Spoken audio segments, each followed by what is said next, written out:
WhiskyJason here, whiskey from the viewpoint of an American in Germany tasting rare and exotic whiskeys. Today I have an interesting whiskey. This is from the Un-Chillfiltered collection from Signatory Vintage. It's single malt Scotch whiskey. It's a Mortlach. It is a 7-year-old Mortlach. And the reason it's called Very Cloudy, so let's take a look at the label here. So it says here, Mortlach 2013, very cloudy if you can read it. I call it the Dracula writing on the wall, is because they actually did not chill filter this, and yet they took it down to 40%. Yay! So all of those fatty acids in there are actually having a fun time. And it got cloudy. You can actually see this a little bit here on the label. So I'm going to hold back something just so you can see this as well. It's not as clear as it normally could be. It's not as cloudy as I expected it to be, but it's not perfectly the way they maybe wanted to present it either. So this is Whiskybase number 171492, a total of 905 bottles, at least for Europe over here, 35 euros. And they took two hogsheads, hogsheads number 803513 and 803516. So what do we have here? We have something that was distilled on the 13th of June 2013, and it was bottled on the 6th of November 2020. So a total of 7 years, which I think is somewhat young, to be very, very honest. Now what happens here? We have a big fight or big problem at the moment because Glendronach has decided to stop chill filtration with their Glendronach. So Brown-Forman bought basically Benriach, Glenglassaugh, and Glendronach from Billy Walker. Billy Walker bought then the distillery called Glenallachie, and now he's doing everything right there. And basically what Brown-Forman said is, we have a market. One of the markets is Asia, and they want to have chill filter product. They don't want any type of cloudiness at all ever in any of their products. And the only way you can do that is if you're over 46% ABV or if you chill filter. Now, many people just say, hey, 46%, no problem. Fill everything up over 46%. That's what we want. Now, please don't forget that 80% of all whiskey made in Scotland is a blend. And of that 80% of those blends, basically 99.5% are 40% 80 proof whiskeys.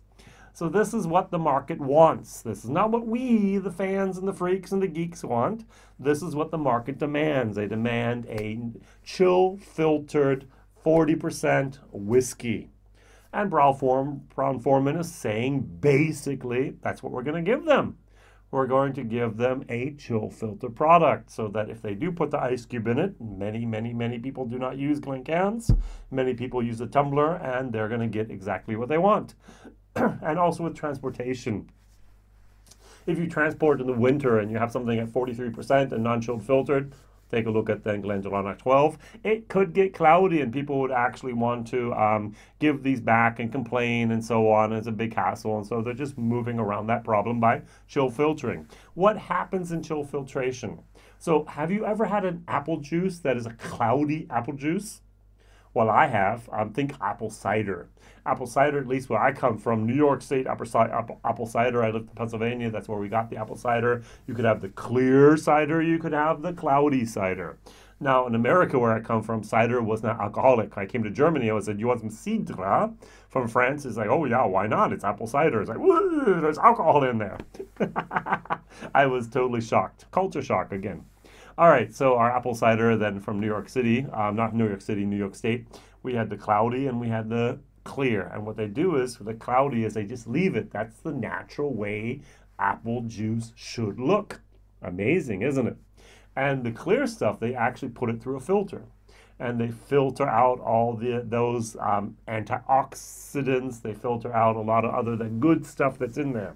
Now, the same thing happens with whiskey. They take it down to about the freezing point between about 32 degrees Fahrenheit, 0 degrees Celsius, a little bit higher, and the fatty acids in here clump together a little bit, And they actually can then have a filter. It could be a metal plate with very, very tiny holes with a lot of pressure. It could actually be cloth or paper that they use to filter out these fatty acids so that what comes out on the other side is actually a very clear and a consistent product as well. And many people want the consistency over the natural flavor and the natural naturalness of this product. Now, we geeks, we freaks, we whiskey fans want to have it as natural as possible. Many of us would say, give me cask strength any day of the week. Basically, pour it out of the cask directly in the bottle and put it in my glass, and I'll be happy. Like we do in the warehouses. If you go to a warehouse tour and you do that, oh, is that not great? Yes, but that's not what most people want to drink. Most people are actually overwhelmed at the 40% they have the first time of the whiskey. It's like, oh, and we, as somewhat experienced drinkers, let's say that word, just go, oh, 40% is nice. It's a little watery. Give me more, please. And that's the problem that we are, as I mentioned before, very much in the minority.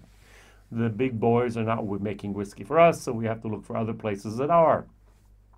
And maybe that will be a Glenalchie. Maybe that will be the Aaron's. Maybe that will be, if we ever get our hands on a Springbank again, maybe that will be that. It might be the Bruichladdich of the world and so on that actually have that great alcohol moment and non-chill filtration, natural color, those things, maybe even age statement. Wow.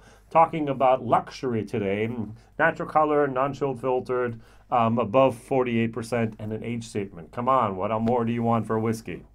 Now, this has an age statement. This is this is 7 years old. This is natural color. This is non-chilled filtered, but it's 40%, and that's why it's called the Very Cloudy. And even the label, you do see, it's not your eyesight that says I can't read. It's actually their typing, their font here that is very, very cloudy and very, very blurry. All right, on the nose, what I'm getting is nice. Yes, I know what I had. I've done my German video already. I have a little bit of barrel char in there. Interesting. I always think if this is the 803513 and the 803516, what happened to 14 and 15, 115, 114, 115? Where are they? Did they use it for something else? Or are they still in the warehouse? What's going on? Because you fill up the barrels usually in the order that of the numbers. You don't fill up 9 and then 12 and then 11 and then 15 and so on. You usually fill up 9 and then 10 and then 11 and 12, 13, 14 in the right order. Good question. I don't know. All right, so let's see if we can find out what's going on there. It's very fruity. It's a little bit like a little doughy moment. There's a lot of a orange zest moment in here. There's a little bit of an earthiness as well. For me, this is a whiskey that is a tiny, tiny little bit like a fall whiskey. This is not a spring or a summer whiskey that I'd really enjoy sitting outside in the evening and enjoying my whiskey. This is something more with colder winter months. I have the foliage, the leaves have fell from the tree and they're on the ground and they've been there for like 4 to 6 weeks and they just start to decay a little bit. And that fall, autumn moment, that smell is there, and it's not bad. But it does smell a little bit young, for my personal opinion. All right, very briefly, this whiskey is in Denmark at the moment and is in Germany to be bought. And there are not that many people that have actually written or talked about this. A little bit of a nutty moment as well, more of a hazelnut than anything else. That tiny, tiny little mineral moment. All right, cheers.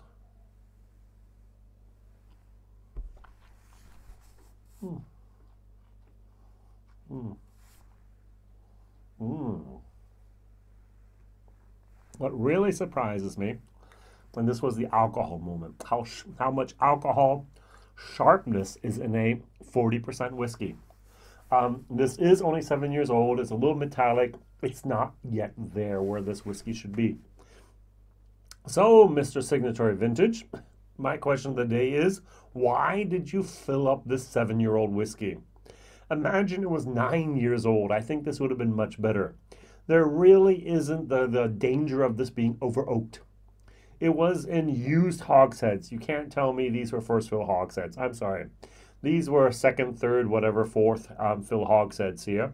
Probably second. All right, so they were bourbon barrels. They brought over to Europe, taken apart either here or there, and then built up into, instead of a 200 liter, into a 250 liter. What I think is they charred the heads maybe a little bit, gave that barrel char in there a little bit, and they've used this hogshead maybe twice, and this is the third time that it's been used. Once the bourbon, twice for the single malt scotch, and now the third time here for this, is my personal opinion. Might be absolutely wrong. And it just doesn't get me. I like a lot of Mortlachs, excuse me, but this particular one just isn't there yet. It does surprise me and shocked me actually with the amount of alcohol burn in here at 40%. I've had whiskeys at 50 and 55%, which had less burn than this. I'm going to give it a second chance here. I'm going to dilute it, which I shouldn't normally have to do at 40%, and see what happens there if it goes down to like 35%. Yes, I know it. I have no longer whiskey in the glass after doing this, but hey, I want to drink the product in the best possible way. At least that is my personal dream here. But it might not be possible, so let's see what happens. I get that earthy leaf moment here. I get a little bit of that nuttiness, a little bit of the mineral moment, a tiny, tiny little bit of a doughiness. A little bit of freshness is in here, a little bit like I talked about, the orange zest. It actually smells better than it tastes.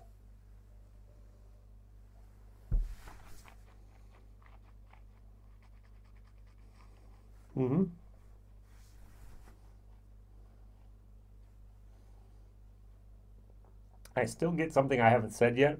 A green apple that's not even ripe. Like a crab apple moment. This is not my favorite whiskey, nor will it ever be. I'm going to give this whiskey C minus D plus plus. Not really up my alley.